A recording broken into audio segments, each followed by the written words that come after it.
સમગ્ર વિગત એમ છે કે અમે છે ને 11 મહિનામાં અરજી નાખી હતી છોકરીની કસ્ટડી માટે. આના આગલા મારી વાઈફના આગલા ઘરની છોકરી છે એ બાબત હતો. પછી ત્યાર સુધી કોઈ પીએ સાહેબે કે કોઈ રિઝલ્ટ ન લીધું. બી ડિવિઝન સ્ટાફે 1, 2, 3 અરજી કરી ક્યાંક. અમે પછી સીપી સાહેબને મળ્યા તો સીપી સાહેબ ત્યાંથી અમને ડીસીપી સાહેબ પાસે મોકલ્યા. ડીસીપી સાહેબ અમને એસીપી સાહેબ પાસે મોકલ્યા. જ્યાંથી એસીપી સાહેબે સી ટીમ બોલાવી થોડાક ટાઈમ પહેલાં, જે કે 12મા મહિનાની વાત છે.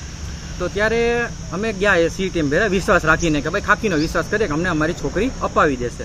તો પછી ત્યાર પછી અમને ત્યાં ગયા તો ખોટી રીતના અટકાયત કરી લીધી, કારણ વગરનો કોઈ પણ જાતની જાણ કર્યા વગર ડાયરેક્ટ બેસાડી દીધો. એવું વર્તન કર્યું, ફોન ઝટી લીધો ત્યાં, એવું વર્તન કર્યું કે કારણ હું ખુખારો રોપ્યો.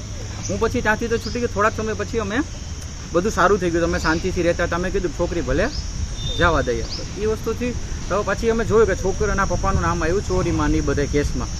તો અમે કીધું હવે છોકરીને લઈ લે, છોકરીની આ ફ્યુચર સેફ નથી. તો અમે સાહેબને મળવા ગયા, બી ડિવિઝનના પીઆઈ સાહેબને, ચૌહાણ સાહેબને. રાત્રે મળ્યા તો સાહેબે ફોને કર્યો એમના મમ્મી પપ્પાને. તેના મમ્મીએ જે રીતનું વાત કર્યું, બહુ અપમાનજનક સાહેબે વાત કર્યું. પછી સાહેબ કે કહ્યું તમે આવજો. તો અમે ગામડે ગયા અમારા, ત્યારે સાહેબનો ફોન આવ્યો. તો એ બાબતનો સાહેબ કે હું એવું લખાણ આપી દઈશ કે છોકરી તમારી છે જ નહીં કે ને તમે બીજું બાળક કરી લો. ત્યારે સાહેબને મેં કીધું સાહેબ તો પછી હું મારા સમાજમાં વાત કરીશ. પછી સમાજ જો ભેરો થશે ને તો સંઘવી સાહેબ પાસે જાશું અમે, ને તમારા પટ્ટા પણ ઉતરી જાય જો તમે ખોટી રીતના અન્યાયનો સાથ આપતા હોય તો. પછી હું ફોનમાં એક વખત એવું પણ બોલ્યો હતો કે ભાઈ હું માતાજીને પ્રાર્થના કરીશ મોગલમાંને કે દીવો કરીને, જો કારણ કે માતાજી પ્રમાણ આપે જ છે બધાને, તો તમારે 3.5 દિવસમાં પટ્ટા ઉતરી જાય. હું એ બોલ્યો. એ વસ્તુનો ખારદવડો રાખી 13 તારીખના રોજ રાત્રે 11:02 મારા ઘરે આવ્યા. હું દરવાજો ખખડાયો એટલે હું અંદર બાથરૂમમાં જતો રહ્યો હતો, કારણ કે ભાઈ કોણ હોય કોણ નહીં ખબર નહીં. પછી આને સીધો દરવાજો ધક્કો મારી ને સીધા પીઆઈ સાહેબ ને પીએસઆઈ સાહેબ ને આખો ડી સ્ટાફ સીધો જબરદસ્તી ઘરમાં ઘૂસી ગયો. ઓલો ક્યાં ચાની કીધું કે નથી, એ અમે જોઈ લેવું હતું. એ અંદર આવ્યા અને ધક્કો મારી દીધો. પછી દરવાજો બંધ કરીને આને 2 ઝાપટ મારી બનાવીએ, પીઆઈ અને પીઆઈ સાહેબ. મારી વાઈફ છે જ સાક્ષી સામે. પછી મારા ઘરમાં નાનું ડોગ છે, એને પણ 2 પાટા માર્યા. હું બાથરૂમમાં સટાઈ ગયો તો દરવાજા તોડી ઘરની અંદર નુકસાન કરી. અને સાહેબે ત્યાંના પીએસઆઈ સાહેબ છે જેને મારા ઘરમાં પૈસા પડ્યા હતા ₹1 લાખ જેવું, કારણ કે મારે હપ્તા કસ્ટડી માટે વકીલને દેવાના હતા અને હપ્તાને એવું ભરવાનું હતું, એટલે મારું ₹1 લાખ જેવું ઘરમાં પડ્યું હતું. એ પણ સાહેબે લઈ લીધા. એ મારી પાસે સીસીટીવીના ફૂટેજ છે જ. અમારો ન્યાય એટલો જ છે કે અમને ખોટી રીતે હેરાન ન કરે. અમારી આગલા ઘરની દીકરી છે આની વિશ્વાની, એ અમને પાછી અપાવી દે.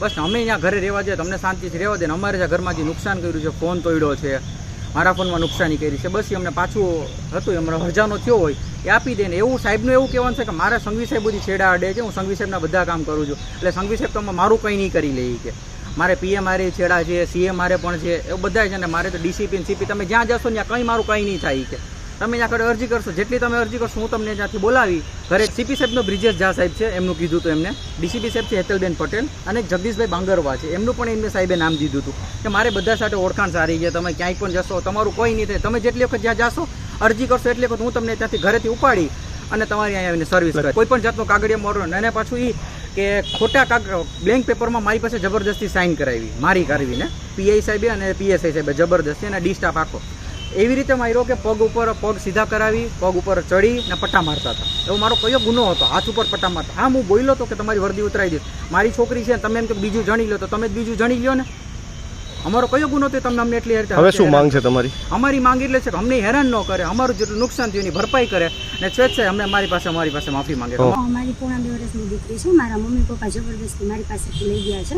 11મા મહિનાથી બી ડિવિઝનમાં સીપી ઓફિસમાં બધા અરજી કરું છું, મને ક્યાંયથી ન્યાય મળેલો નથી. અમે જો મારી મમ્મીને 7મા મહિને એક દીકરી આવીને ઓફ થઈ ગઈ હતી મારા પછી, અને મારી દીકરી 7મા મહિને આવીને બસ એ જ કારણસર મારા મમ્મીનું કહેવાનું નામ છે કે એ દીકરીનો પુનઃજન્મ છે, એટલે મને આપતા નથી. બી ડિવિઝનના પોલીસ સ્ટેશનવાળા કોઈ સપોર્ટ કરતા જ નથી. આપણે અરજી આપીએ છીએ તો ફક્ત ને ફક્ત એ કાગળ પર રહી જાય છે. એ લોકો એકેય પ્રકારની મદદ આપણને કરતા નથી. 13 તારીખે રાતે 11 વાગ્યાની આસપાસ અમારા ઘરે ખોટી રીતે આવ્યા હતા. કોઈ પણ પ્રકારનું સર્ચ વોરંટ કે નોટિસ કે કોઈ પણ વસ્તુ અમને આપેલી નહોતી. ઘરે આવીને એમણે છે ને અંદર આવીને ધક્કો માર્યો તો મને, મારા પર હાથ ઉપાડ્યો હતો, મારામારી કરી હતી. ફ્રીજ ઉપર પૈસા પડ્યા હતા એ લઈ લીધા હતા. નહીં, કોઈ લેડીઝ નહોતી, બધા જેન્ટ્સ જ આવ્યા હતા. ₹1 લાખ જેવું હતું અમારે હપ્તા વગેરે ભરવાના, ને છોકરીની કસ્ટડી માટેના જે પૈસા હતા વકીલને આપવાના એ બધા હતા ફ્રીજ પર. એમનું કહેવાનું છે કે છોકરીને એમને રાખવી છે, પણ છોકરીનું ફ્યુચર ત્યાં સેફ નથી, કારણ કે મારા પપ્પાનું 2-3 જગ્યાએ ચોરીમાં ને એમાં બી નામ આવેલું છે ને. મારી બેન ગારોને એવું બોલે છે, અને કપડાં પહેરવાના બિલકુલ સેન્સ નથી. દીકરી છે, મોટી થશે તો બગડશે, એ કારણોસર આપણે એને લઈ આવવાની છે. ન્યાય નથી મળ્યો, અને અમારી આશા ખાલી એટલી છે કે મારી દીકરી મને પરત અપાવી દે, અને અમારું જે બી નુકસાન કર્યું છે, ઘરેથી પૈસા લઈ ગયા છે, અમને પરત આપી દો.